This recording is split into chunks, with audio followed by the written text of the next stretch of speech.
നമസ്കാരം. ഒന്ന് ആലോചിച്ചു നോക്കൂ. യുദ്ധവും രാഷ്ട്രീയ അനിശ്ചിതത്വവുമൊക്കെ കൊടും പിരിക്കൊണ്ട ഒരു കാലം. അങ്ങനൊരു സാഹചര്യത്തിൽ കവികൾക്ക് എന്തു ചെയ്യാനാകും? അല്ലേ? 17ാം നൂറ്റാണ്ടിലെ ഇംഗ്ലണ്ടിൽ ആ പ്രക്ഷുബ്ധമായ ലോകം എങ്ങനെയാണ് അതുല്യമായ കുറേ കവിതകൾക്ക് ജന്മം നൽകിയതെന്ന് നമുക്കൊന്ന് നോക്കിയാലോ? അപ്പോൾ ഒരു ചോദ്യം ഇതാണ്. നമ്മുടെ ചുറ്റുമുള്ള ലോകം ആകെ അങ്ങ് തലകീഴായി മറിയുമ്പോൾ കലയ്ക്ക് എന്ത് സംഭവിക്കും? ഈയൊരു ചോദ്യമാണ് ശരിക്കും പറഞ്ഞാൽ ഈയൊരു വിശകലനത്തിന്റെ കാതൽ. നമുക്കിതിനൊരു ഉത്തരം കണ്ടെത്താൻ ശ്രമിക്കാം. അപ്പോ നമ്മൾ ഈ വിശകലനത്തിലൂടെ എങ്ങനെയാ മുന്നോട്ടു പോകുന്നതെന്ന് നോക്കാം. ആദ്യം ആ ഇളകിമറിയുന്ന ലോകത്തെക്കുറിച്ചൊന്ന് മനസ്സിലാക്കും. പിന്നെ കലയിൽ വന്ന പുതിയ നിയമങ്ങൾ എന്തൊക്കെയാണെന്ന് നോക്കും. അതിനുശേഷം സ്പെൻസേറിയൻസ് എന്നും കവീലിയേഴ്സ് എന്നുമൊക്കെയുള്ള രണ്ട് ടീംസിനെ നമ്മൾ പരിചയപ്പെടും. അവസാനം ഇവരുടെ കവിതകൾ തമ്മിലുള്ള ആ വലിയൊരു വിഭജനം എന്താണെന്നും നമ്മൾക്ക് കാണാം. ശരി, അപ്പൊ നമുക്ക് ആദ്യത്തെ ഭാഗത്തേക്ക് തന്നെ കടക്കാം. എന്തായിരുന്നു ആ കാലഘട്ടം? പ്രക്ഷുബ്ധതയുടെ ഒരു നൂറ്റാണ്ടെന്ന് തന്നെ പറയാം. അതായത് 17ാം നൂറ്റാണ്ടിന്റെ തുടക്കത്തിൽ യൂറോപ്പ് അക്ഷരാർത്ഥത്തിൽ കത്തുകയായിരുന്നു. 30 വർഷം നീണ്ടുനിന്ന ഒരു യുദ്ധം. ഇത് വെറുമൊരു യുദ്ധമായിരുന്നില്ല. മതവും രാഷ്ട്രീയവും എല്ലാം കൂടിച്ചേർന്ന ഒന്നായിരുന്നു. സ്വാഭാവികമായും ഇത് ജനങ്ങളുടെ മനസ്സിൽ വലിയൊരു പേടിയും നിലവിലുള്ള വ്യവസ്ഥകളിലൊക്കെയുള്ള വിശ്വാസം തന്നെ നഷ്ടപ്പെടുത്തുന്ന ഒരവസ്ഥയും ഉണ്ടാക്കി. അപ്പൊ ഒരു വശത്ത് ഈ രാഷ്ട്രീയ പ്രശ്നങ്ങൾ, പക്ഷെ അതുകൊണ്ട് തീർന്നില്ല. മറുവശത്ത് ആളുകളുടെ ചിന്തയുടെ ലോകത്തും വലിയൊരു വിപ്ലവം നടക്കുകയായിരുന്നു. അതായത് ആയിരക്കണക്കിന് വർഷങ്ങളായി അവർ വിശ്വസിച്ചിരുന്നത് എന്താ? ഭൂമിയാണ് പ്രപഞ്ചത്തിന്റെ കേന്ദ്രമെന്നല്ലേ? പെട്ടെന്ന് കോപ്പർനിക്കസിനെ പോലുള്ളവർ വന്നിട്ട് പറയുകയാണ്, അല്ല, അത് തെറ്റാണെന്ന്. ഇത് ആളുകളുടെ ലോകത്തെക്കുറിച്ചുള്ള സങ്കല്പങ്ങളെ തന്നെ തകിടം മറിച്ചു എന്ന് പറഞ്ഞാൽ മതിയല്ലോ. അന്നത്തെ ആളുകൾക്ക് എന്തു തോന്നി എന്ന് കൃത്യമായി മനസ്സിലാക്കാന് ആ കാലത്തെ പ്രമുഖ കവിയായ ജോൺ ഡണ്ണിന്റെ ഈ വരികൾ കേട്ടാൻ മതി. അദ്ദേഹം എഴുതുകയാണ്, പുതിയ തത്വചിന്തയെല്ലാം സംശയത്തിലാക്കുന്നു. അഗ്നിയുടെ മൂലകം കെട്ടുപോയി. സൂര്യനെയും ഭൂമിയെയും നഷ്ടപ്പെട്ടു. എവിടെയാണ് അവയെ തിരയേണ്ടതെന്ന് ആർക്കും അറിയില്ല. ശരിക്കും പറഞ്ഞാൽ എല്ലാം കൈവിട്ടുപോകുന്നു എന്ന ആഴത്തിലുള്ളൊരു ആശങ്ക, ഒരു നഷ്ടബോധം ഈ വരികളിൽ നമുക്ക് കാണാൻ പറ്റും. അപ്പോ ഇങ്ങനൊരു സാഹചര്യത്തിൽ കലയ്ക്ക് പഴയതുപോലെ തുടരാൻ പറ്റുമോ? ഇല്ല. ഈ ഉത്കണ്ഠയുടെ കാലഘട്ടത്തിൽ കലയ്ക്കും പുതിയ ശൈലികൾ വേണ്ടിവന്നു. അതെന്തൊക്കെയാണെന്ന് നമുക്ക് നോക്കാം. അതിൽ പ്രധാനപ്പെട്ട ഒന്നായിരുന്നു മാനറിസം. ഇത് കുറച്ച് ട്രിക്കിയാണ്. അതായത് വളരെ ബുദ്ധിപൂർവവും നമ്മൾ ഒട്ടും പ്രതീക്ഷിക്കാത്തതുമായ താരതമ്യങ്ങൾ ഉപയോഗിച്ചുള്ള ഒരു തരം എഴുത്താണ്. ലളിതമായി പറഞ്ഞാൽ സങ്കീർണമായ ഒരു കാലത്തെക്കുറിച്ച് എഴുതാൻ അവർക്കത്ര തന്നെ സങ്കീർണമായ ഒരു ശൈലി വേണമായിരുന്നു. അത്രയുള്ളൂ. പിന്നെ വന്ന മറ്റൊരു സ്റ്റൈലാണ് ബറോക്ക്. ഈ വാക്കു വന്നത് ക്രമരഹിതമായ മുത്ത് എന്നർത്ഥം വരുന്ന ഒരു വാക്കിൽ നിന്നാണ്. രസകരമാണല്ലേ? ഈ ശൈലി കുറച്ചുകൂടി ഗംഭീരവും ഇമോഷണലും ഔപചാരികവുമൊക്കെയായിരുന്നു. ചുറ്റുമുള്ള ഈ കലങ്ങിമറിഞ്ഞ അവസ്ഥയെ കലയുടെ ആഡംബരം കൊണ്ടും പ്രൗഢി കൊണ്ടും മറികടക്കാനുള്ളൊരു ശ്രമം, അങ്ങനെ വേണമെങ്കിൽ ഇതിനെ കാണാം. ശരി, അപ്പൊ നമുക്കിനി അക്കാലത്തെ കവികളെ രണ്ട് പ്രധാന ഗ്രൂപ്പുകളായിട്ട് തിരിച്ച് മനസ്സിലാക്കാൻ ശ്രമിക്കാം. അതിൽ ആദ്യത്തെ കൂട്ടർ സ്പെൻസേറിയൻസ്. ഇവർ പാരമ്പര്യവാദികളായിരുന്നു. അതായത് ഉത്തരങ്ങൾക്കായി എപ്പോഴും ഭൂതകാലത്തിലേക്ക് നോക്കിയവർ. ഇവരെ സ്പെൻസേറിയൻസ് എന്ന് വിളിക്കാൻ ഒരു കാരണമുണ്ട്. കാരണം ഇവർ എഡ്മണ്ട് സ്പെൻസർ എന്ന വലിയ കവിയുടെ പാതയാണ് പിന്തുടർന്നിരുന്നത്. സാഹിത്യ ചരിത്രത്തിൽ നോക്കുകയാണെങ്കിൽ സ്പെൻസർ എന്ന മുൻഗാമിക്കും പിന്നീട് വന്ന മിൽട്ടൺ എന്ന ഇതിഹാസത്തിനുമിടയിലുള്ള ഒരു ജീവനുള്ള കണ്ണിയായിട്ടാണ് ഈ കവികളെ കണക്കാക്കുന്നത്. അപ്പോ ഇവരുടെ കവിതകൾ എങ്ങനെയുള്ളതായിരുന്നു? കൂടുതലും സാങ്കൽപ്പികവും ഗ്രാമീണവുമായ വിഷയങ്ങൾ. സദ്ഗുണത്തെയും ധാർമ്മികതയെയും പുകഴ്ത്തിപ്പാടി. ഭയങ്കര ഗൗരവമുള്ളൊരു ടോണായിരുന്നു കവിതകൾക്ക്. പ്രണയത്തെ അവർ കണ്ടത് വളരെ ദൈവികമായ ഒന്നായിട്ടാണ്. ചുരുക്കി പറഞ്ഞാൽ പുറത്തെ ലോകം എത്രത്തോളം പ്രക്ഷുബ്ധമാണോ അതിന് വിപരീതമായി അത്രത്തോളം ചിട്ടയും ക്രമവും അവർ തങ്ങളുടെ കവിതകളിൽ കൊണ്ടുവരാൻ ശ്രമിച്ചു. ഓക്കെ, അപ്പൊ സ്പെൻസേറിയൻസ് ഭൂതകാലത്തിലേക്ക് നോക്കിയെങ്കിൽ രണ്ടാമത്തെ കൂട്ടർ അങ്ങനെയല്ല. അവരാണ് കവലിയർ കവികൾ. ഇവര് ആ പ്രക്ഷുബ്ധമായ വർത്തമാനകാലത്തെ ധൈര്യത്തോടെ അങ്ങ് സ്വീകരിക്കുകയാണ് ചെയ്തത്. ഇവരെ ബെന്നിന്റെ ഗോത്രം അഥവാ ട്രൈബ് ഓഫ് ബെൻ എന്നൊക്കെ സ്നേഹത്തോടെ വിളിക്കുമായിരുന്നു. കാരണം കവി ബെൻ ജോൺസന്റെ ശൈലിയിൽ നിന്ന് പ്രചോദനം ഉൾക്കൊണ്ടവരായിരുന്നു ഇവർ. കൂടുതലും ചാൾസ് ഒന്നാമൻ രാജാവിന്റെ കൊട്ടാരവുമായി ബന്ധമുള്ള കവികൾ. സ്പെൻസേറിയൻസിൽ നിന്ന് ഇവർക്കുള്ള പ്രധാന വ്യത്യാസം എന്താണെന്ന് വെച്ചാൽ ഇവർ ജീവിതം ആസ്വദിക്കുന്നതിൽ വിശ്വസിച്ചു. കാർപെ ഡിയം എന്ന ലാറ്റിൻ വാചകം കേട്ടിട്ടുണ്ടോ? സീസ് ദ ഡേ, അല്ലെങ്കിൽ ഈ നിമിഷത്തിൽ ജീവിക്കുക എന്നതായിരുന്നു ഇവരുടെ ഫിലോസഫി. അവരുടെ ആ ഒരു കാർപെ ഡിയം ഫിലോസഫി മനസ്സിലാക്കാൻ റോബർട്ട് ഹെറിക്കിന്റെ ഈ വരികൾ ശ്രദ്ധിച്ചാൽ മതി. സുന്ദരിയായ ഡാഫോഡിൽ പൂവേ, നീ ഇത്ര വേഗം മാഞ്ചു പോകുന്നത് കണ്ട് ഞങ്ങൾ കരയുന്നു. കണ്ടോ, ജീവിതം ആസ്വദിക്കാൻ പറയുമ്പോഴും ഈ സന്തോഷവും സൗന്ദര്യവുമെല്ലാം എത്ര പെട്ടെന്നാണ് മാഞ്ചു പോകുന്നത് എന്നൊരു നേരിയ വിഷാദം അവരുടെ കവിതകളിൽ എപ്പോഴുമുണ്ടായിരുന്നു. ശരി, അപ്പോൾ നമ്മൾ ഈ വിശകലനത്തിന്റെ ഒരു പ്രധാനപ്പെട്ട ഭാഗത്തേക്ക് എത്തുകയാണ്. അതായത്, ഒരേ കാലഘട്ടത്തിലെ പ്രക്ഷുബ്ധതയോട് ഈ രണ്ട് കവി ഗ്രൂപ്പുകളും എങ്ങനെയാണ് പ്രതികരിച്ചത്? ആ വലിയ വിഭജനം നമുക്കൊന്ന് നോക്കാം. ഇവിടെയാണ് കാലങ്ങൾ ശരിക്കും വ്യക്തമാവുന്നത്. ഒരു വശത്ത് സ്പെൻസീരിയൻസ്. അവർ ഭൂതകാലത്തിലേക്കാണ് നോക്കിയത്. സദ്ഗുണത്തിലും ധാർമ്മികതയിലും ഊന്നി ഗൗരവമുള്ള ഒരു ശൈലി സ്വീകരിച്ചു. അവരുടെ ലക്ഷ്യം പാരമ്പര്യത്തിൽ ഒരു ക്രമം കണ്ടെത്തുക എന്നതായിരുന്നു. മറുവശത്തോ കൗവിലിയസ്. അവർ വർത്തമാനകാലത്തിലാണ് ജീവിച്ചത്. ചാതുര്യവും ലാവണ്യവും ആഘോഷിച്ചു. ഈ നിമിഷത്തിൽ ജീവിക്കുക എന്നതായിരുന്നു അവരുടെ രീതി. ചുരുക്കത്തിൽ, ഒരേ പ്രശ്നത്തിന് രണ്ട് വ്യത്യസ്ത പരിഹാരങ്ങൾ. അപ്പോ ഇതിൽ നിന്നൊക്കെ നമ്മൾ എന്താണ് മനസ്സിലാക്കേണ്ടത്? ഈ വ്യത്യസ്തമായ ശൈലികൾ വെറും കലിതാരീതികളായിരുന്നില്ല. 17-ാം നൂറ്റാണ്ടിലെ സമൂഹത്തിലുണ്ടായിരുന്ന ആഴത്തിലുള്ള വിള്ളലുകളെയാണ് അത് കാണിച്ചു തരുന്നത്. ഭൂതകാലത്തിനും പ്രക്ഷുബ്ധമായ വർത്തമാനകാലത്തിനും ഇടയിൽപ്പെട്ട് കീറിമുറിഞ്ഞൊരു ലോകത്തിന്റെ യഥാർത്ഥ കണ്ണാടിയായി അവിടുത്തെ കവിതകൾ മാറി എന്ന് പറയാം. അപ്പോ ഇത് നമ്മളെ ഒരു വലിയ ചോദ്യത്തിലേക്കാണ് കൊണ്ടെത്തിക്കുന്നത്. അന്നത്തെ കവിതകൾ ആ കാലത്തിന്റെ പ്രതിഫലനമാണെങ്കിൽ, നമ്മുടെ ഈ കാലത്തെക്കുറിച്ച്, നമ്മൾ ജീവിക്കുന്ന ഈ ലോകത്തെക്കുറിച്ച് ഭാവി തലമുറ എന്തു പറയും? നമ്മുടെ ഇന്നത്തെ കലകളും സാഹിത്യവുമൊക്കെ അവരോട് എന്തു കഥയായിരിക്കും പറയുന്നത്? ശരിക്കും ഒന്ന് ആലോചിച്ച് നോക്കേണ്ട കാര്യമാണല്ലേ? പ്രണയത്തെക്കുറിച്ച് നമ്മളൊക്കെ ചിന്തിക്കുന്ന രീതിയുണ്ടല്ലോ, അതിനെ മൊത്തത്തിൽ മാറ്റിമറിച്ച ഒരു വിപ്ലവകാരിയായ കവിയുണ്ടായിരുന്നു. പേര് ജോൺ ഡൺ. വരൂ, നമുക്ക് അദ്ദേഹത്തിന്റെ ആ വാക്കുകളിലൂടെയും ജീവിതത്തിലൂടെയും ഒന്ന് യാത്ര ചെയ്യാം. ഒന്ന് ആലോചിച്ചു നോക്കൂ, പ്രണയ കവിതകൾ എപ്പോഴും മധുരം നിറഞ്ഞ ഭാവനകൾ മാത്രമാവണമെന്നുണ്ടോ? അതിലെ സങ്കീർണമായ സത്യങ്ങളൊക്കെ പറഞ്ഞിരുന്നെങ്കിലോ? ആ കാലഘട്ടത്തിൽ നിലനിന്നിരുന്ന കവിതകളൊക്കെ ശരിക്കും പറഞ്ഞാൽ പഞ്ചസാരയിൽ മുക്കിയ പോലെയായിരുന്നു. അപ്പോഴാണ് ജോൺ ഡൺ ഇങ്ങനൊരു ചോദ്യം ചോദിക്കുന്നത്. പ്രണയത്തിന്റെ യഥാർത്ഥ മുഖം, അതിന്റെ എല്ലാ കുഴമറിച്ചിലുകളോടും കൂടി കവിതയിലേക്ക് വന്നാൽ എങ്ങനെയുണ്ടാകും? അപ്പോൾ ഈ ചോദ്യത്തിന് അത്രയ്ക്ക് പ്രാധാന്യം എന്താണെന്നറിയണ്ടേ? അതിന് നമ്മൾ ആദ്യം ആ കാലഘട്ടത്തിലെ കവിതയുടെ ലോകത്തേക്കൊന്ന് പോയി വരണം. അതായത് 16-ാം നൂറ്റാണ്ടിലെ പ്രണയ കവിതകൾക്ക് ചില എഴുതപ്പെടാത്ത നിയമങ്ങളൊക്കെ ഉണ്ടായിരുന്നു. എല്ലാം പെർഫെക്റ്റായിട്ടുള്ള ഭയങ്കര മനോഹരമായ ഒരു പ്രണയലോകം, അങ്ങനെയൊന്ന്. അപ്പം നോക്കൂ, രണ്ട് സ്റ്റൈലുകൾ തമ്മിൽ എന്ത് വ്യത്യാസമാണെന്ന്. ഒരു വശത്ത് പെട്രാർക്കൻ ശൈലി, അതായത് സ്വർഗത്തിൽ നടക്കുന്ന പോലത്തെ പ്രണയം. അവിടെ കാമുകിയൊരു ദേവതയാണ്, മാലാകയാണ്. പക്ഷെ മറുവശത്ത് നോക്കിയാലോ, ഡണ്ണിന്റെ ശൈലി. അത് പച്ചയായ യാഥാർത്ഥ്യമാണ്, റിയലിസ്റ്റിക്കാണ്. അവിടെ പ്രണയമെന്ന് പറഞ്ഞാൽ സാധാരണ നമ്മൾ സംസാരിക്കുന്നത് പോലെയാണ്, ചിലപ്പോഴൊക്കെ അങ്ങോട്ടും ഇങ്ങോട്ടും തർക്കിക്കുന്നത് പോലെയുമാണ്. അന്നത്തെ കവിതയുടെ റൂൾസ് എന്ന് പറഞ്ഞാൽ ഭയങ്കര സ്ട്രിക്റ്റ് ആയിരുന്നു. കേൾക്കണോ? കാമുകി ഒരു സ്വർഗീയ ജീവിയാണ്, ഒരു ദേവതയെപ്പോലെ. കാലം എത്ര കഴിഞ്ഞാലും അവൾക്കൊരു മാറ്റവും വരില്ല. പിന്നെ കാമുകനോ, അവനെപ്പോഴും അവൾക്ക് മുന്നിൽ പൂർണ്ണമായി വിധേയനായിരിക്കണം, ഒരു നിഴലുപോലെ. സ്പെൻസറിനെയും സിഡ്നിയെയും ഒക്കെ പോലുള്ള അന്നത്തെ വലിയ കവികളൊക്കെ ഈ നിയമങ്ങൾ ഒരക്ഷരം തെറ്റാതെ പാലിച്ചു പോന്നു. പക്ഷേ ഈ പൊള്ളയായ ആദർശങ്ങളൊക്കെ കണ്ടപ്പോൾ ജോൺ ഡണ്ണിന് ശരിക്കും അറപ്പാണ് തോന്നിയത്. അദ്ദേഹത്തിന് അതൊരു തരം പുച്ഛമായിരുന്നു. കാരണം മനുഷ്യന്റെ വികാരങ്ങളുടെ ആഴം, അതിന്റെ പരപ്പ്, ഇതൊന്നും ഈ കവിതകളിലില്ലെന്ന് അദ്ദേഹം തിരിച്ചറിഞ്ഞു. അതോടെയാണ് സാഹിത്യത്തിലൊരു പുതിയ വിപ്ലവത്തിന് തുടക്കമാകുന്നത്. അപ്പോ ആരായിരുന്നു ഈ ധിക്കാരിയായ കവി? John done. അദ്ദേഹത്തിന്റെ ജീവിതം തന്നെ വൈരുദ്ധ്യങ്ങൾ നിറഞ്ഞതായിരുന്നു, ഒരു പാരഡോക്സ്. ശരിക്കും പറഞ്ഞാൽ ആ വൈരുദ്ധ്യങ്ങളാണ് അദ്ദേഹത്തിന്റെ കവിതകൾക്ക് അത്രയേറെ മൂർച്ച നൽകിയത്. ഡണ്ണിന്റെ ജീവിതം ശരിക്കും പറഞ്ഞാൽ ഒരു സിനിമ പോലെയായിരുന്നു. ഉയർച്ചകളും താഴ്ചകളും നിറഞ്ഞോന്ന്. ഒരു നിയമവിദ്യാർത്ഥിയായി കരിയർ തുടങ്ങി, പിന്നെ പട്ടാളക്കാരനായി, ഒടുവിൽ ഒരു രഹസ്യ പ്രണയവിവാഹത്തിന്റെ പേരിൽ ജയിലിലായി. ഒരുപാട് വർഷങ്ങൾ വലിയ കഷ്ടപ്പാടിലും ദാരിദ്ര്യത്തിലുമായിരുന്നു. എന്നാൽ അതിനുശേഷം അദ്ദേഹം ഇംഗ്ലണ്ടിലെ തന്നെ ഏറ്റവും പ്രശസ്തനായൊരു പുരോഹിതനായി മാറി. ചിന്തിക്കാൻ പറ്റുന്നുണ്ടോ? ഈ തീവ്രമായ അനുഭവങ്ങളെല്ലാം അദ്ദേഹത്തിന്റെ ഓരോ വാക്കിലും നമുക്ക് കാണാൻ പറ്റും. ഇവിടെയാണ് ഡണ്ണിന്റെ ഏറ്റവും വലിയ പ്രത്യേകത. അദ്ദേഹം ഒരേ സമയം വികാരങ്ങളെ ആഘോഷിക്കുന്ന ഒരാളായിരുന്നു, അതേ ശ്വാസത്തിൽ ചിന്തകളെയും ബുദ്ധിയെയും ആരാധിക്കുന്നയാളുമായിരുന്നു.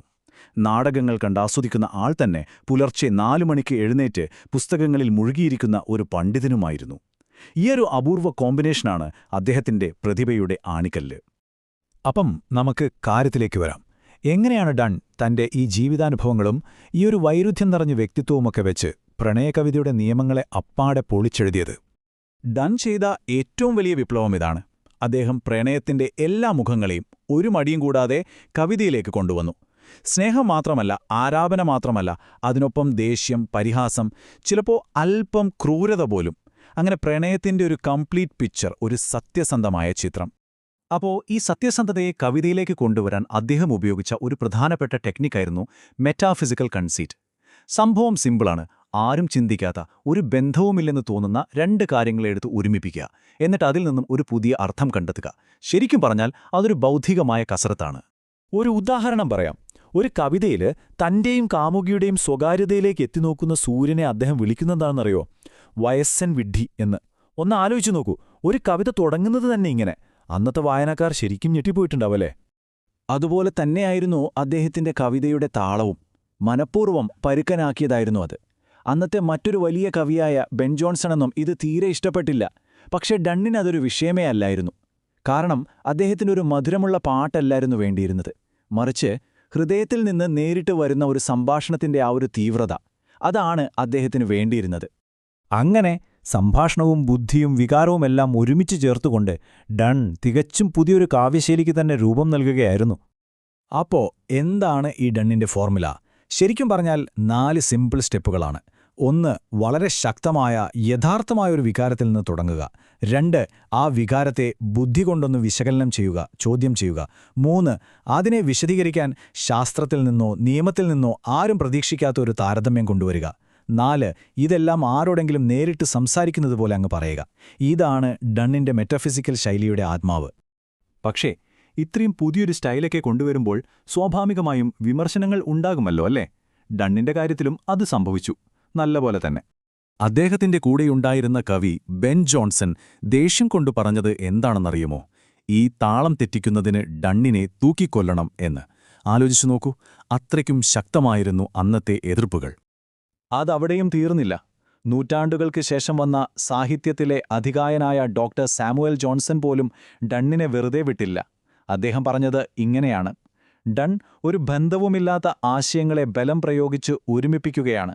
അദ്ദേഹത്തിന്റെ കവിതകൾക്കൊരു സ്വാഭാവികതയുമില്ലെന്നായിരുന്നു അദ്ദേഹത്തിന്റെ പക്ഷം. ഇതിന്റെയൊക്കെ ഫലം എന്തായിരുന്നെന്നോ?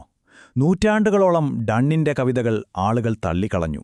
അത് ഓവർ സ്മാർട്ടാണ്, ഭയങ്കര പരുക്കനാണ്, മനസ്സിലാക്കാൻ പാടാണ് എന്നൊക്കെയായിരുന്നു പരാതി. ചുരുക്കി പറഞ്ഞാൽ ആളുകൾക്ക് അദ്ദേഹത്തിന്റെ ബുദ്ധിപരമായ ആ ശൈലിയുമായി പൊരുത്തപ്പെടാനേ പറ്റിയില്ല. അദ്ദേഹം ശരിക്കും കാലത്തിന് ഒരുപാട് മുൻപേ പറന്ന ഒരു പക്ഷിയായിരുന്നു. പക്ഷേ കഥ അവിടെ തീരുന്നില്ല. 20-ാം നൂറ്റാണ്ടിൽ കാര്യങ്ങളെല്ലാം മാറിമറിഞ്ഞു. ടി.എസ്. എലിയറ്റിനെ പോലുള്ള മോഡേൺ കവികൾ ഡണ്ണിനെ വീണ്ടും പൊടിതട്ടിയെടുത്തു. ചിന്തയെയും വികാരത്തെയും ഒരുമിപ്പിക്കുന്ന അദ്ദേഹത്തിന്റെ ആ ഒരു കഴിവുണ്ടല്ലോ, അതിനെ അവർ ശരിക്കും ആഘോഷിച്ചു. അങ്ങനെ നൂറ്റാണ്ടുകൾക്ക് ശേഷം ഡണ്ണിന്റെ പ്രതിഭയ്ക്ക് ലോകം അർഹിച്ച അംഗീകാരം നൽകി. അപ്പോൾ നമുക്കിങ്ങനെ ചോദിക്കാം, ഒരു തത്വചിന്തകന്റെ തലച്ചോറും ഒരു കാമുകന്റെ ഹൃദയവും ഒരുമിപ്പിച്ചതിലൂടെ ജോൺ ഡൺ സൃഷ്ടിച്ചത് എക്കാലത്തെയും ഏറ്റവും മാനുഷികമായ കവിതകളാണോ? മനുഷ്യന്റെ പ്രണയത്തെ ഇത്രയധികം സത്യസന്ധമായി പകർത്തിയ മറ്റൊരു കവിയുണ്ടോ? എന്താണ് നിങ്ങൾക്ക് തോന്നുന്നത്? എല്ലാവർക്കും നമസ്കാരം. ഇന്ന് നമ്മൾ സംസാരിക്കാൻ പോകുന്നത് പ്രശസ്തനായ കവി ജോൺ ഡണ്ണിനെക്കുറിച്ചാണ്. അദ്ദേഹത്തിന്റെ പ്രണയത്തെക്കുറിച്ചുള്ള സങ്കല്പങ്ങൾ, അത് കാലം പോകുന്തോറും എങ്ങനെയാണ് മാറിയത്, കൂടുതൽ ആഴങ്ങളിലേക്ക് എങ്ങനെയാണ് എത്തിയത്. അപ്പോൾ അദ്ദേഹത്തിന്റെ കവിതകളിലൂടെ ഒരു യാത്ര പോയാലോ? തുടങ്ങാനായിട്ട് ഞാനൊരു ചോദ്യം ചോദിക്കാം. ശരീരമില്ലാതെ പ്രണയത്തിന് നിലനിൽക്കാൻ പറ്റുമോ? എന്താ തോന്നുന്നത്? ഈ ഒരു ചോദ്യം കേൾക്കുമ്പോഴേ നമ്മുടെയൊക്കെ മനസ്സിൽ ഒരുപാട് ചിന്തകൾ വരും, അല്ലേ? പക്ഷേ ജോൺ ഡണ്ണിന് ഇത് വെറുമൊരു ചോദ്യമായിരുന്നില്ല. അദ്ദേഹത്തെ സംബന്ധിച്ചിടത്തോളം അതൊരു വലിയ യാത്ര തന്നെയായിരുന്നു. പ്രണയത്തിന്റെ ആഴം തേടിയുള്ള ഒരു യാത്ര, വ്യക്തിപരവും അതേസമയം ബൗദ്ധികവും. ആ യാത്രയുടെ അടയാളങ്ങൾ നമുക്ക് കാണാൻ കഴിയുന്നത് അദ്ദേഹത്തിന്റെ കവിതകളിലാണ്. അപ്പോ നമുക്ക് വിഷയത്തിലേക്ക് കടക്കാം, അല്ലേ? അദ്ദേഹത്തിന്റെ കവിതകൾ ശ്രദ്ധിച്ചു നോക്കിയാൽ ഒരു സബ്റ്റിൽ ചേഞ്ച്, അതായത് ഒരു സൂക്ഷ്മമായ മാറ്റം നമുക്ക് കാണാൻ പറ്റും. തുടക്കത്തിൽ ശരീരവും ആത്മാവും ഒരുപോലെ പ്രധാനമായിരുന്ന പ്രണയം പതിയെ പതിയെ ചിന്തയ്ക്കും മനസ്സിനും കൂടുതൽ പ്രാധാന്യം കൊടുക്കുന്ന ഒന്നായി മാറുന്നതെങ്ങനെയെന്ന് നമുക്കൊന്ന് നോക്കാം. അപ്പോൾ ഡണ്ണിന്റെ ചിന്തയുടെ സ്റ്റാർട്ടിംഗ് പോയിന്റ് ഇതാണ്: ശരീരവും ആത്മാവും തമ്മിലുള്ളൊരു ബാലൻസ്. അദ്ദേഹം ഇതിനെ വിളിക്കുന്നത് തന്നെ ഒരു സൂക്ഷ്മമായ കെട്ട്, അല്ലെങ്കിൽ സബ്റ്റൈൽ നോട്ട് എന്നാണ്. അതായത് നമ്മുടെ ശരീരവും ആത്മാവും, ഇതിന് രണ്ടിനെയും വേർപെടുത്താൻ പറ്റാത്ത രീതിയിൽ കെട്ടിയിട്ടിരിക്കുകയാണ് പ്രണയം. ഈയൊരു ഐഡിയയിൽ നിന്നാണ് അദ്ദേഹത്തിന്റെ ചിന്തകൾ വളരുന്നത്. ശരി, അപ്പോൾ നമ്മുടെ ഈ യാത്രയുടെ ആദ്യത്തെ സ്റ്റെപ്പിലേക്ക് കടക്കാം. ദി കാനോണൈസേഷൻ എന്ന കവിത. ഇതിൽ പ്രണയത്തെ ഒരുതരം വിശുദ്ധ അനുഭവമായിട്ടാണ് അദ്ദേഹം അവതരിപ്പിക്കുന്നത്. അതെങ്ങനെയാണെന്ന് നമുക്ക് നോക്കാം. നോക്കൂ, ഈ കവിത തുടങ്ങുന്നത് തന്നെ എങ്ങനെയാണെന്ന്. ദൈവത്തെ ഓർത്ത് നിന്റെ നാവടക്കൂ, എന്നെ പ്രണയിക്കാൻ അനുവദിക്കൂ. ഭയങ്കര ശക്തമായൊരു വരിയാണിത്, അല്ലേ? പുറത്തുള്ള ലോകം പണത്തിനും പ്രശസ്തിക്കും പിന്നാലെ പോകുമ്പോൾ അതിനെയെല്ലാം അവഗണിച്ച് തന്റെ പ്രണയത്തെ എത്ര തീവ്രമായാണ് അദ്ദേഹം ഇവിടെ പ്രതിരോധിക്കുന്നതെന്ന് നോക്കൂ. ഈ കവിതയിലെ അദ്ദേഹം ഒരുപാട് ശക്തമായ ബിംബങ്ങൾ ഉപയോഗിക്കുന്നുണ്ട്. ഈയാമ്പാറ്റയും മെഴുകുതിരിയും പോലെ പ്രണയത്തിൽ എരിഞ്ഞടങ്ങുന്നവർ, കഴുകനെപ്പോലെ നവീകരണത്തിനായി ഉയർന്നു പറക്കുന്നത്, പിന്നെ ഫീനിക്സ് പക്ഷി, സ്വന്തം ചാരത്തിൽ നിന്ന് ഉയർത്തെഴുന്നേൽക്കുന്ന ഫീനിക്സ് പോലെ പ്രണയിക്കുന്നവർ പ്രണയത്തിലൂടെ മരിക്കുകയും അതേപോലെ ഉയർത്തെഴുന്നേൽക്കുകയും ചെയ്യുന്നു എന്നാണ് അദ്ദേഹം പറയുന്നത്. അതായത് പ്രണയം ഒരുതരം പുനർജന്മം നൽകുന്നു. അപ്പോൾ ഇതിൻ്റെയെല്ലാം ഫലം എന്താണ്? കവിതയുടെ അവസാനമെത്തുമ്പോഴേക്കും ഈ പ്രണയിതാക്കൾ വിശുദ്ധരായി മാറുന്നു. അവരെ കാനനൈസ് ചെയ്യുകയാണ്. ഇവിടെയാണ് നമ്മൾ ആ മാറ്റം കാണുന്നത്. പ്രണയം വെറുമൊരു ഭൗതിക കാര്യത്തിൽ നിന്ന് ഒരു ആത്മീയ തലത്തിലേക്ക് ഉയരുകയാണ്. ശരി, ഇനി നമുക്ക് അടുത്ത സ്റ്റെപ്പിലേക്ക് പോകാം. എ വാലഡിക്ഷൻ ഫോർബിഡിംഗ് മോർണിംഗ് എന്ന കവിത. ഇവിടെ കാര്യങ്ങൾ കുറച്ചുകൂടി മാറുകയാണ്. ശാരീരികമായ അകലത്തെയും വേർപാടിനെയുമൊക്കെ അതിജീവിക്കാൻ കഴിവുള്ളൊരു പ്രണയത്തെക്കുറിച്ചാണ് അദ്ദേഹം ഇവിടെ സംസാരിക്കുന്നത്. ഇവിടെ സാധാരണ പ്രണയവും ഡൺ പറയുന്ന ഈ ഉയർന്ന പ്രണയവും തമ്മിലുള്ള വ്യത്യാസം വളരെ വ്യക്തമാണ്. സാധാരണ പ്രണയികൾക്ക് വേർപാട് സഹിക്കാൻ പറ്റില്ല. കാരണം അവരുടെ പ്രണയം കണ്ണുകളെയും ചുണ്ടുകളെയുമൊക്കെ ആശ്രയിക്കുന്നു. എന്നാൽ ഡണ്ണിന്റെ പ്രണയിതാക്കളുടെ ആത്മാക്കൾ ഒന്നാണ്. അവരുടെ പ്രണയം ശരീരത്തെ ആശ്രയിക്കുന്നില്ല, അത് മനസ്സുകളുടെ ഒരു ഐക്യമാണ്. ഇനി ഈ ആശയം വിശദീകരിക്കാൻ അദ്ദേഹം ഉപയോഗിക്കുന്ന ഒരു രൂപകമുണ്ട്. ഒരുപക്ഷെ അദ്ദേഹത്തിന്റെ കവിതകളിലെ ഏറ്റവും പ്രശസ്തമായ രൂപകം. അതൊരു കോമ്പസാണ്. നമ്മൾ വൃത്തമൊക്കെ വരയ്ക്കാൻ ഉപയോഗിക്കുന്ന കോമ്പസ്. വേർപിരിഞ്ഞിരിക്കുമ്പോഴും പ്രണയിതാക്കൾ എങ്ങനെ ഒന്നായി നിലനിൽക്കുന്നുവെന്ന് കാണിക്കാൻ ഇതിനും നല്ലൊരു ഉപമയില്ല. ഈ കോമ്പസിന്റെ ഉപമ നമുക്കൊന്ന് നോക്കാം. ഒന്ന് ആലോചിച്ചു നോക്കൂ. കോമ്പസിന്റെ ഒരു കാൽ, അതായത് ഫിക്സഡ് ഫുട്ട്, ഒരിടത്ത് ഉറച്ചു നിൽക്കുന്നു. മറ്റേ കാൽ എത്ര ദൂരേക്ക് വേണമെങ്കിലും സഞ്ചരിക്കുന്നു. പക്ഷേ ആ രണ്ട് കാലുകളും തമ്മിലുള്ള ബന്ധം എപ്പോഴും നിലനിൽക്കുന്നു, അല്ലേ? അവസാനം ആ ചലിക്കുന്ന കാൽ ഒരു പൂർണ്ണവൃത്തം വരച്ച് തുടങ്ങിയിടത്ത് തന്നെ തിരിച്ചെത്തുന്നു. കണ്ടോ? അകലങ്ങൾ എത്രയുണ്ടെങ്കിലും അവരുടെ പ്രണയം പൂർണ്ണമാണ്, ഭംഗിയുള്ളതാണ് എന്ന് കാണിക്കാൻ ഇതിലും നല്ലൊരു മാർഗമുണ്ടോ? അപ്പോൾ ഈ കവിതയിൽ നിന്ന് നമുക്ക് കിട്ടുന്ന പ്രധാന പോയിന്റ് എന്താണ്? പ്രണയം ഇവിടെ കൂടുതൽ ബൗദ്ധികവും ആബ്സ്ട്രാക്റ്റും, അതായത് അമൂർത്തവുമായ ഒന്നായി മാറുകയാണ്. ശാരീരികമായി അടുത്തുണ്ടാവുന്നതിനേക്കാൾ പ്രധാനം മനസ്സുകൾ തമ്മിലുള്ള ഐക്യത്തിനാണ് എന്ന് അദ്ദേഹം പറയുന്നു. ഇനി നമ്മൾ എത്തുന്നത് ഡണ്ണിന്റെ ചിന്തയുടെ ഏറ്റവും തീവ്രമായ, ഏറ്റവും എക്സ്ട്രീമായ ഒരു ഘട്ടത്തിലേക്കാണ്. A nocturnal upon saint Lucy's day. ഇതൊരു ഇരുണ്ട കവിതയാണ്, ഒരുപാട് വിഷാദം നിറഞ്ഞ ഒന്ന്. നമുക്ക് നോക്കാം. ഈ കവിതയുടെ തുടക്കം തന്നെ ശ്രദ്ധിക്കൂ. ഇത് വർഷത്തിന്റെ അർദ്ധരാത്രിയാണ്, ദിവസവും അതുതന്നെ. ആലോചിച്ചു നോക്കൂ. വർഷത്തിലെ ഏറ്റവും ഇരുണ്ട, ഏറ്റവും ചെറിയ ദിവസമാണ് പശ്ചാത്തലം. ആ ഒരു തുടക്കം തന്നെ കവിതയുടെ മൊത്തത്തിലുള്ള മൂഡ് സെറ്റ് ചെയ്യുന്നുണ്ട്. ഈ കവിതയിലെ ബിംബങ്ങൾ നോക്കൂ. എല്ലാം ശൂന്യമാണ്. സൂര്യൻ ക്ഷയിച്ചുപോയി, ജീവന്റെ സത്തു വറ്റി വരണ്ടു. അദ്ദേഹം സ്വയം വിശേഷിപ്പിക്കുന്നത് ശൂന്യമായ എല്ലാത്തിന്റെയും ശവകുടീരം എന്നാണ്. ഒരു സ്മാരക ശിലാലിഖിതം പോലെയാണ് അദ്ദേഹത്തിന് തോന്നുന്നത്. പ്രിയപ്പെട്ടവൾ നഷ്ടപ്പെട്ടപ്പോൾ ജീവിതത്തിൽ നിന്ന് എല്ലാം ചോർന്നുപോയ ഒരവസ്ഥയാണ് ഇവിടെ കാണുന്നത്. അവിടെ നിന്നാണ് കവിതയുടെ ക്ലൈമാക്സ് വരുന്നത്. അദ്ദേഹം പറയുകയാണ്, ഞാൻ പുനർജനിക്കപ്പെട്ടിരിക്കുന്നു. അഭാവത്തിൽ നിന്നും, അന്ധകാരത്തിൽ നിന്നും, മരണത്തിൽ നിന്നും, അതായത് ഇല്ലാത്തവയിൽ നിന്ന്. ഒന്ന് ചിന്തിച്ചു നോക്കൂ. ഇവിടെ പ്രണയം ആത്മീയതയും കടന്ന് ഒന്നുമില്ലായ്മയിൽ നിന്ന്, ശൂന്യതയിൽ നിന്ന് പുനഃസൃഷ്ടിക്കപ്പെടുകയാണ്. ഭയങ്കര തീവ്രമായ ഒരൊറ്റ ആശയമാണിത്. അപ്പോൾ ഇതാണ് ഡണ്ണിന്റെ ആ ബൗദ്ധിക യാത്രയുടെ ഏറ്റവും അവസാനത്തെ പോയിന്റ്. ശരീരത്തിന്റെ സന്തോഷങ്ങളൊന്നും ഇവിടെ പ്രസക്തമേ അല്ല. പ്രണയമെന്നത് ശരീരവുമായി ഒരു ബന്ധവുമില്ലാത്ത ആത്മാക്കൾ തമ്മിലുള്ളൊരു സംഗമം മാത്രമായി മാറുകയാണ്. അപ്പോൾ നമ്മൾ ഈ യാത്രയുടെ അവസാനത്തിലേക്കെത്തുകയാണ്. ഇതുവരെ പറഞ്ഞ കാര്യങ്ങളൊന്ന് ചുരുക്കി നോക്കാം. എന്തുകൊണ്ടാണ് ജോൺ ഡണ്ണിന്റെ ഈ ആശയങ്ങൾക്കൊന്നും ഇത്രയും നൂറ്റാണ്ടുകൾക്ക് ശേഷവും ഇത്ര പ്രസക്തി? നമ്മൾ കണ്ട ഈ യാത്രയുടെ 3 ഘട്ടങ്ങൾ നോക്കൂ. ആദ്യം ദി കാനോനൈസേഷനിൽ പ്രണയം ഒരു വിശുദ്ധ അനുഭവമായി മാറി. പിന്നെ വാലഡിക്ഷനിൽ അത് ശാരീരിക സാന്നിധ്യത്തെ പോലും അതിജീവിക്കുന്ന ഒന്നായി. ഒടുവിൽ നൊക്ടേണലിലെത്തിയപ്പോഴോ അത് ശൂന്യതയിൽ നിന്ന് പുനഃസൃഷ്ടിക്കപ്പെട്ടു. കണ്ടില്ലേ ആ വളർച്ച? അതായത് ജോൺ ഡൺ നമ്മളോട് പറയുന്നത് ഇതാണ്: പ്രണയം എന്നത് വെറും ഒരു വികാരം മാത്രമല്ല, അതൊരു ആശയമാണ്. നമുക്ക് കെട്ടിപ്പടുക്കാനും അതിനെ കൂടുതൽ ശുദ്ധീകരിക്കാനും, എന്തിന് പുനരുജ്ജീവിപ്പിക്കാൻ പോലും കഴിയുന്നൊരാശയം. അപ്പോൾ നമുക്ക് ഈ ഒരു ചോദ്യത്തിൽ നിർത്താം. പ്രണയമെന്നത് ഒന്നുമില്ലായ്മയിൽ നിന്ന്, ശൂന്യതയിൽ നിന്ന് പോലും ഉണ്ടാക്കാൻ കഴിയുന്ന ഒരു ആശയമാണെങ്കിൽ പിന്നെ എന്താണതിന്റെ പരിധികൾ? ഒന്ന് ആലോചിച്ചു നോക്കൂ. ഡണ്ണിന്റെ ഈ കാഴ്ചപ്പാട് തുറന്നു തരുന്ന സാധ്യതകളെക്കുറിച്ച് ചിന്തിക്കാൻ ഈ ചോദ്യം നമ്മളെ സഹായിക്കും. നന്ദി. നമ്മൾ മെറ്റഫിസിക്കൽ കവിതയെപ്പറ്റി പറയുമ്പോൾ മനസ്സിലേക്ക് വരുന്നത് സങ്കീർണമായ ആശയങ്ങളും പെട്ടെന്ന് പിടികിട്ടാത്ത താരതമ്യങ്ങളുമൊക്കെയാണ്. ജോൺ ഡണ്ണിനെ പോലെയുള്ള അതികായന്മാരടക്കിവാണ ഒരു ലോകം. പക്ഷേ അതേ ലോകത്ത് വളരെ ലളിതമായ വാക്കുകൾ കൊണ്ട് ഒരു നിശബ്ദ വിപ്ലവം നടത്തിയ ഒരു കവിയുണ്ടായിരുന്നു, ജോർജ് ഹെർബർട്ട്. അപ്പോ ഇന്ന് നമ്മൾ ഇറങ്ങിച്ചെല്ലാൻ പോകുന്നത് അദ്ദേഹത്തിന്റെ കവിതകളിലെ ആഴങ്ങളിലേക്കാണ്. ശരി, നമുക്ക് കാര്യത്തിലേക്ക് കടക്കാം. മെറ്റാഫിസിക്കൽ കവിത എന്ന് കേൾക്കുമ്പോൾ തന്നെ നമ്മുടെയൊക്കെ മനസ്സിലേക്ക് ഓടിവരുന്നത് ജോൺ ഡണ്ണിന്റെ പേരാവും, അല്ലേ?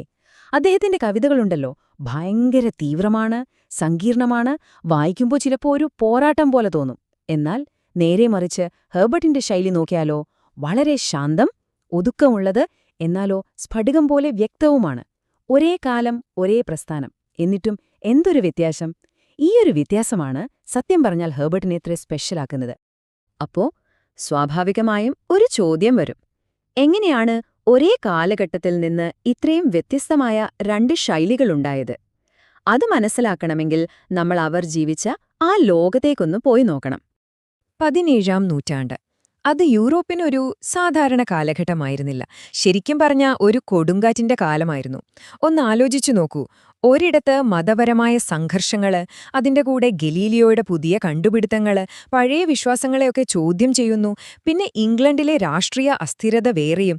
അങ്ങനെ അറിവിലും വിശ്വാസത്തിലുമൊക്കെ വലിയൊരു ഭൂകമ്പം നടന്നുകൊണ്ടിരുന്നൊരു ലോകത്താണ് കേട്ടോ ഡണ്ണും ഹെർബർട്ടുമൊക്കെ തങ്ങളുടെ കവിതകൾ എഴുതുന്നത്. അപ്പോ ഒരേ സാഹിത്യ പ്രസ്ഥാനത്തിന്റെ ഭാഗമായിരുന്നെങ്കിലും ഇവരുടെ രണ്ടുപേരുടെയും വഴികൾ ജീവിതത്തിലായാലും കവിതയിലായാലും രണ്ടായിരുന്നു. നമുക്കതൊന്ന് അടുത്തു നോക്കാം. നമ്മൾ ഡണ്ണിന്റെ കവിതകൾ എടുത്തു നോക്കിയാൽ നിരൂപകർ അതിനെ എപ്പോഴും വിശേഷിപ്പിക്കാറുള്ളത് ഈഗോസെൻട്രിക് അല്ലെങ്കിൽ അഹം കേന്ദ്രീകൃതം എന്നാണ്. അതായത് ആ കവിതകളിൽ നിറയെ ഡണ്ണാണ്. അദ്ദേഹത്തിന്റെ ഉള്ളിലെ സംഘർഷങ്ങൾ, അദ്ദേഹത്തിന്റെ വലിയ വലിയ ആഗ്രഹങ്ങൾ, ചില സമയത്താണെങ്കിൽ ദൈവത്തോട് വരെ തർക്കിക്കുന്നത് കാണാം. ശരിക്കും പറഞ്ഞാൽ ഡൺ എന്ന മനുഷ്യന്റെ മനസ്സിനകത്തേക്ക് തുറന്നുവെച്ച ഒരു കണ്ണാടി പോലെയായിരുന്നു അത്. ഇനി നമുക്ക് ഹെർബർട്ടിന്റെ അടുത്തേക്ക് വരാം. നേരെ തിരിച്ചാണ് കഥ. അദ്ദേഹം ഒരു പ്രഭുകുടുംബത്തിലാണ് ജനിച്ചത്. അതുകൊണ്ട് തന്നെ സമൂഹത്തിൽ വലിയ പദവികളിലൊക്കെ എത്താൻ ഒരുപാട് അവസരങ്ങൾ മുന്നിലുണ്ടായിരുന്നു. ഈ കാണുന്ന വരികളിൽ അദ്ദേഹം അത് പറയുന്നുമുണ്ട്, തന്റെ മനസ്സ് അങ്ങനെയുള്ള ലോകത്തിലേക്കാണ് പോയിരുന്നതെന്ന്. പക്ഷെ എന്നിട്ടും അദ്ദേഹം എന്താ തിരഞ്ഞെടുത്തതെന്നറിയാമോ? ഒരു ചെറിയ ഗ്രാമത്തിലെ ഒരു പുരോഹിതന്റെ സാധാരണ ജീവിതം. ഈ ഒരു തെരഞ്ഞെടുപ്പുണ്ടല്ലോ, അത് അദ്ദേഹത്തിന്റെ കവിതകളിൽ വലിയ സ്വാധീനം ചെലുത്തിയിട്ടുണ്ട്. അപ്പോൾ സ്വാഭാവികമായും അവരുടെ ശൈലിയിലും ഈ വ്യത്യാസം കാണാമല്ലോ. ഡണ്ണിന്റെ കവിതകൾ എങ്ങനെയാണെന്ന് വെച്ചാല് നീണ്ട സങ്കീർണമായ വരികൾ കൊണ്ട് പേജുകളിങ്ങനെ നിറച്ചിരിക്കും. പക്ഷേ ഹെർബർട്ട് അങ്ങനെയല്ല. അദ്ദേഹത്തിന് ഇഷ്ടം കുഞ്ഞു കുഞ്ഞ് സംഗീതം പോലുള്ള വരികളായിരുന്നു. ഡണ്ണിന് നമുക്കൊരു ഏകാന്തനായി, ഒരു കടുപ്പക്കാരനായ ദൈവത്തോട് തർക്കിക്കുന്ന ആളായി കാണാമെങ്കിൽ ഹെർബർട്ട് ഒരു ശാന്തനായ കലാകാരനെ പോലെയാണ്, സ്നേഹമുള്ള ദൈവത്തോട് സംസാരിച്ചിരിക്കുന്ന ഒരാൾ. പക്ഷെ ഒരു മിനിറ്റ്, ഹെർബർട്ടിന്റെ ഈ ലാളിത്യം കണ്ട് നമ്മൾ തെറ്റിദ്ധരിക്കരുത്. കാരണം ആ ലളിതമായ വരികൾക്ക് താഴെ വലിയ നിഗൂഢതകളും ആഴങ്ങളും ഒളിഞ്ഞിരിപ്പുണ്ട്. അതാണ് അദ്ദേഹത്തിന്റെ യഥാർത്ഥ പ്രതിഭ. നിരൂപകർ ഇതിനൊരു പേര് തന്നെ കൊടുത്തിട്ടുണ്ട്, ഡിസെപ്റ്റീവ് സിംപ്ലിസിറ്റി. അതായത് നമ്മളെ കബളിപ്പിക്കുന്ന ഒരുതരം ലാളിത്യം. പുറമേ നോക്കുമ്പോൾ വളരെ സിമ്പിൾ, പക്ഷെ അതിൻ്റെ ഉള്ളിൽ ഒരുപാട് സങ്കീർണതകൾ ഇങ്ങനെ ഒളിപ്പിച്ചു വെച്ചിരിക്കുകയാണ്. സാധാരണ വാക്കുകൾ ഉപയോഗിച്ച് വളരെ ആഴത്തിലുള്ള ആത്മീയ സംഘർഷങ്ങളെക്കുറിച്ചൊക്കെയാണ് അദ്ദേഹം സംസാരിക്കുന്നത്. ഇതൊന്നും അബദ്ധത്തിൽ സംഭവിക്കുന്നതല്ല കേട്ടോ. വളരെ ശ്രദ്ധിച്ച് ഒരു ശില്പി ശില്പമുണ്ടാക്കുന്നത് പോലെ രൂപപ്പെടുത്തിയെടുത്തൊരു ശൈലിയാണത്. അപ്പോ എങ്ങനെയാണ് അദ്ദേഹം ഇത് നേടിയെടുക്കുന്നത്? ഒന്നാമത്തെ കാര്യം അദ്ദേഹത്തിന്റെ വാക്കുകളാണ്. ബൈബിളിൽ നിന്നൊക്കെ പ്രചോദനം ഉൾക്കൊണ്ട് വളരെ ലളിതമായ വാക്കുകളാണ് ഉപയോഗിക്കുന്നത്. പിന്നെ അദ്ദേഹത്തിന് പഴഞ്ചൊല്ലുകളും ഉപമകളുമൊക്കെ ഭയങ്കര ഇഷ്ടായിരുന്നു. നമ്മുടെയൊക്കെ നിത്യജീവിതത്തിൽ കാണുന്ന കാര്യങ്ങളിലെ ഒരു വീട്, ഒരു താക്കോല്, അല്ലെങ്കിൽ ഒരു വാടകക്കാരൻ, ഇങ്ങനെയുള്ള ചിത്രങ്ങളൊക്കെ കവിതയിലേക്ക് കൊണ്ടുവരും. പിന്നെ വലിയ കാര്യങ്ങളൊന്നും പറയില്ല, എല്ലാം വളരെ ഒതുക്കത്തിലാണ് പറയുക. പക്ഷേ ഇതിലെല്ലാം വെച്ച് ഏറ്റവും പ്രധാനം എന്താണെന്ന് വെച്ചാൽ കവിതയുടെ രൂപവും അതിന്റെ ഉള്ളടക്കവും തമ്മിൽ യോജിപ്പിക്കാനുള്ള അദ്ദേഹത്തിന്റെ ആ കഴിവാണ്. അത് അസാമാന്യമാണ്. ഈ രൂപവും ആശയവും ഒന്നാകുന്നതിന്റെ ഏറ്റവും നല്ല ഉദാഹരണം ഏതാണെന്നറിയാമോ? അത് ഹെർബർട്ടിന്റെ ഷേപ്പ് പോയംസ് ആണ്. അതായത് ആകൃതിയുള്ള കവിതകൾ. നമുക്ക് അദ്ദേഹത്തിന്റെ ഈസ്റ്റ് ഓഫ് വിങ്സ് എന്ന കവിത തന്നെ നോക്കാം. കണ്ടു ഈ ആദ്യത്തെ വരി? നീളം കൂടിയൊരു വരി. കർത്താവേ, മനുഷ്യനെ സമ്പത്തിലും സമൃദ്ധിയിലും സൃഷ്ടിച്ചവനെ എന്നു തുടങ്ങുന്നു. ഇത് കാണിക്കുന്നത് മനുഷ്യന്റെ ആ നല്ല പൂർണ്ണമായ തുടക്കത്തെയാണ്. പക്ഷേ താഴോട്ട് വരുംതോറും എന്താ സംഭവിക്കുന്നതെന്ന് നോക്കൂ. വരികളുടെ നീളം കുറഞ്ഞു കുറഞ്ഞു വരുന്നു. ഇത് വെറുമൊരു ഡിസൈൻ അല്ല. മനുഷ്യൻ പാപം ചെയ്ത് താഴേക്ക് വീഴുന്നതിനെയാണ് ഇത് അക്ഷരാർത്ഥത്തിൽ കാണിക്കുന്നത്. വരികൾ ചെറുതാകുമ്പോൾ മനുഷ്യൻ അനുഗ്രഹത്തിൽ നിന്ന് ദാരിദ്ര്യത്തിലേക്ക് വീഴുന്ന ആ ചിത്രം നമ്മുടെ കൺമുന്നിൽ വരികയാണ്. കണ്ടില്ലേ, ഇവിടെ കവിതയുടെ രൂപം തന്നെ അതിന്റെ അർത്ഥമായി മാറുന്നു. എന്നാൽ കഥ അവിടെ തീരുന്നില്ല. വീണ്ടും നോക്കൂ, വരികൾക്ക് വീണ്ടും നീളം വെച്ചു തുടങ്ങുന്നു. ഇത് പ്രത്യാശയാണ്, വിശ്വാസത്തിലൂടെയുള്ള ഒരു തിരിച്ചുവരവ്. പക്ഷികൾ ചിറകടിച്ചു മുകളിലേക്ക് പറക്കുന്നതുപോലെ ദൈവത്തിലേക്ക് ഉയരുന്നതിന്റെ സൂചന. അവസാനം നോക്കുമ്പോൾ ഈ കവിതയ്ക്ക് മൊത്തത്തിൽ ഒരു ജോഡി ചിറകിന്റെ ആകൃതിയാണ്, അല്ലേ? വീഴ്ചയുടെയും ഉയർത്തെഴുന്നേൽപ്പിന്റെയും കഥ ഒരൊറ്റ ചിത്രത്തിൽ പറയുകയാണ് അദ്ദേഹം. രൂപത്തിൽ മാത്രമല്ല, വാക്കുകൾ തിരഞ്ഞെടുക്കുന്നതിലും ഹെർബർട്ട് ഒരു മാന്ത്രികനായിരുന്നു. നമുക്ക് അദ്ദേഹത്തിന്റെ റിഡംഷൻ എന്ന കവിതയിലെ അവസാനത്തെ ഈയൊരു വരി നോക്കാം. നിന്റെ അപേക്ഷ അംഗീകരിച്ചു എന്ന് നേരെ പറഞ്ഞ് അവൻ മരിച്ചു. വളരെ സിമ്പിളായൊരു വരി, അല്ലേ? പക്ഷെ ഇത് വായിക്കുമ്പോൾ നമുക്ക് വല്ലാത്തൊരു ആഘാതം തോന്നുന്നില്ലേ? എന്തുകൊണ്ടായിരിക്കും അത്? അതിന്റെ പിന്നിലൊരു സൂത്രമുണ്ട്. അദ്ദേഹം ഇവിടെ സ്യൂട്ട്, ഗ്രാന്റഡ് എന്നൊക്കെയുള്ള നിയമപരമായ വാക്കുകളാണ് ഉപയോഗിക്കുന്നത്. ആ കവിതയുടെ കഥ എന്താണെന്ന് വെച്ചാൽ, ഒരു വാടകക്കാരൻ തന്റെ ഭൂ ഉടമയെ കണ്ടുപിടിച്ച് നടക്കുകയാണ്.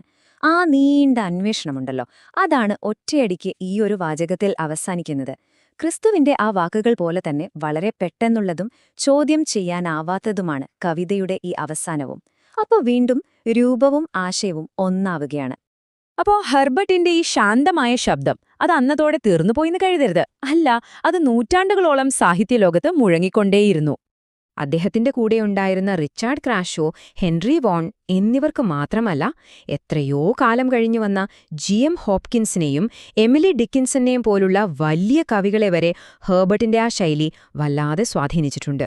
അദ്ദേഹത്തിന്റെ ആത്മീയ ആഴം അവർക്ക് വലിയൊരു പ്രചോദനമായിരുന്നു. ഒടുവിൽ 20-ാം നൂറ്റാണ്ടിലെ സാഹിത്യത്തിലെ അധികായനായ T.S. എലിയറ്റ് തന്നെ പറഞ്ഞു, ഹെർബർട്ടിനെ നമുക്ക് തീർച്ചയായും ഒരു പ്രധാന കവി എന്ന് വിളിക്കാം. ഇതിലും വലിയൊരു അംഗീകാരം ഒരുപക്ഷെ ഹെർബർട്ടിന് കിട്ടാനില്ല. അപ്പൊ നമ്മൾ ഈ ചർച്ച തുടങ്ങിയ ആ ചോദ്യത്തിലേക്ക് തന്നെ തിരിച്ചുവരാം. ഏറ്റവും സാധാരണ ലളിതമായ വാക്കുകൾക്ക് എങ്ങനെയാണ് ഇത്രയും വലിയ സങ്കീർണമായ സത്യങ്ങളെ പിടിച്ചുവെക്കാൻ കഴിയുന്നത്? ഒരുപക്ഷെ ഈ ചോദ്യത്തിനുള്ള ഏറ്റവും നല്ല ഉത്തരം ജോർജ് ഹെർബർട്ടിന്റെ കവിതകൾ തന്നെയായിരിക്കും.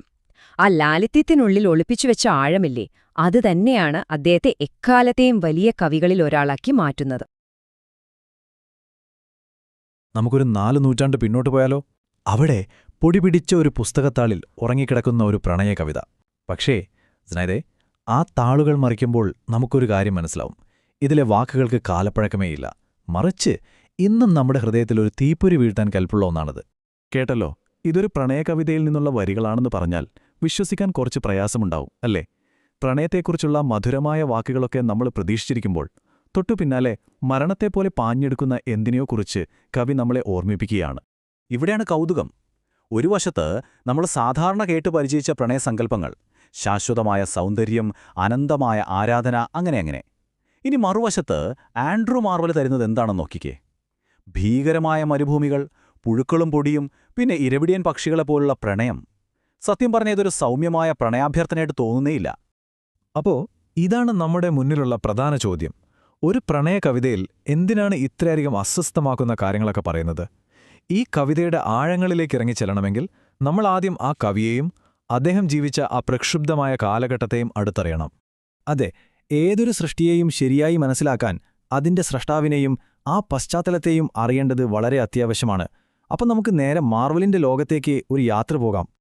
അപ്പോ ഇതാണ് ആൻഡ്രൂ മാർവൽ. 1621 യോർക്ക്ഷയറിലാണ് ജനനം. പഠനമൊക്കെ കേംബ്രിഡ്ജിലെ ട്രിനിറ്റി കോളേജിലായിരുന്നു. അദ്ദേഹം വെറുമൊരു കവി മാത്രമല്ല, ഒരു രാഷ്ട്രീയക്കാരനും പാർലമെന്റ് അംഗവുമൊക്കെയായിരുന്നു. പൊതുവെ പറഞ്ഞാൽ ഒരുപാട് രഹസ്യങ്ങൾ സൂക്ഷിച്ച കുറച്ചൊരു നിഗൂഢത നിറഞ്ഞ വ്യക്തിത്വം. മാർവൽ ജീവിച്ചിരുന്ന ആ കാലഘട്ടത്തെ ഒരു ചരിത്രകാരൻ വിശേഷിപ്പിച്ചത് വിപ്ലവങ്ങളുടെ നൂറ്റാണ്ട് എന്നാണ്. ആ പേരിൽ തന്നെയുണ്ടെല്ലാം, അല്ലേ? ഒന്ന് ചിന്തിച്ചു നോക്കൂ. കൺമുന്നിൽ ഒരു ആഭ്യന്തര യുദ്ധം നടക്കുന്നു. ഭരിക്കുന്ന രാജാവിനെ വിചാരണ ചെയ്തു വധിക്കുന്നു. രാജവാഴ്ച തന്നെ ഇല്ലാതാവുന്നു. പിന്നെ വീണ്ടും തിരികെ വരുന്നു. ഭരണമാകെ മാറി മറിയുകയാണ്. നാളെ എന്ത് സംഭവിക്കുമെന്ന് ആർക്കും ഒരു ഉറപ്പുമില്ലാത്തൊരു കാലം. ഈയൊരു അനിശ്ചിതത്വവും ജീവിതം എപ്പോൾ വേണമെങ്കിലും അവസാനിക്കാമെന്ന ചിന്തയും മാർവലിന്റെ കവിതകളിൽ നമുക്ക് വ്യക്തമായി കാണാൻ സാധിക്കും. ഇത്തരം പ്രക്ഷുബ്ധമായ കാലങ്ങളിൽ നിന്നാണ് പലപ്പോഴും ഏറ്റവും ശക്തമായ കലാരൂപങ്ങൾ ജനിക്കുന്നത്. അങ്ങനെ ആ കാലഘട്ടത്തിന്റെ സൃഷ്ടിയായിരുന്നു മെറ്റാഫിസിക്കൽ പോയിട്രി എന്ന കാവ്യപ്രസ്ഥാനം. അപ്പോൾ എന്താണ് ഈ മെറ്റാഫിസിക്കൽ കവിത? ലളിതമായി പറഞ്ഞാൽ ഇത് വെറും വികാരപ്രകടനം മാത്രമല്ല. ചിന്തയും തത്വചിന്തയും സാധാരണ കവിതയിലൊന്നും കാണാത്ത വിഷയങ്ങളും ഭാവനയുമൊക്കെ കൂട്ടിക്കലർത്തി വായനക്കാരെ ശരിക്കും അത്ഭുതപ്പെടുത്തുന്നൊരു ശൈലിയാണിത്. ജോൺ ഡൺ എന്ന കവിയാണ് ഈ ശൈലിക്ക് തുടക്കമിട്ടത്. ഈ 4 കാര്യങ്ങളാണ് മെറ്റാഫിസിക്കൽ കവിതയുടെ ഒരു കാതൽ എന്നു പറയാം. ഒന്നാമതായി, വികാരവും ബുദ്ധിയും ഒരുമിച്ചു പോകുന്നു. രണ്ടാമതായി, ഭൂമിശാസ്ത്രം, ജ്യോതിശാസ്ത്രം പോലെയുള്ള മേഖലകളിൽ നിന്നുള്ള അറിവുകൾ ബിംബങ്ങളായി ഉപയോഗിക്കുന്നു. പിന്നെ വളരെ അസാധാരണമായ താരതമ്യങ്ങൾ ഉപയോഗിച്ച് ആശയങ്ങൾ വ്യക്തമാക്കുന്നു. ഏറ്റവും പ്രധാനമായി, കവിത ഒരു കേസ് വാദിക്കുന്നതുപോലെ യുക്തിസഹമായി മുന്നോട്ടു പോകുന്നു.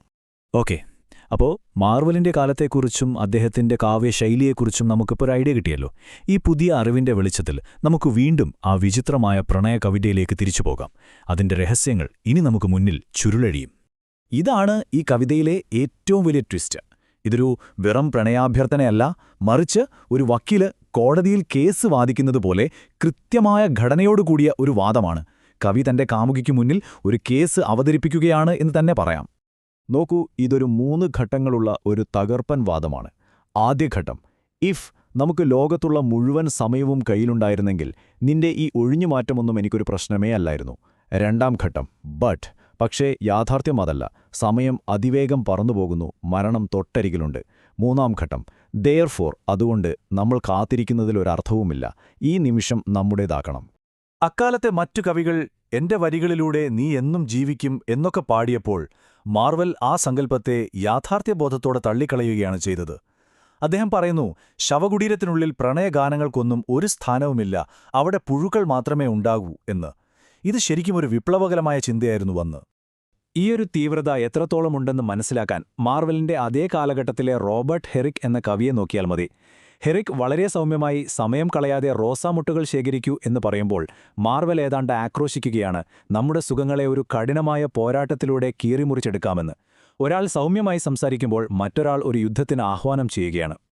അപ്പോൾ ഇത്രയധികം അക്രമാസക്തവും ചിലപ്പോഴൊക്കെ അസ്വസ്ഥതയുണ്ടാക്കുന്നതുമായ ഈ കവിത എങ്ങനെയാണ് 4 നൂറ്റാണ്ടുകൾക്ക് ശേഷവും ഇത്രയധികം പ്രസക്തമായി നിലനിൽക്കുന്നത്?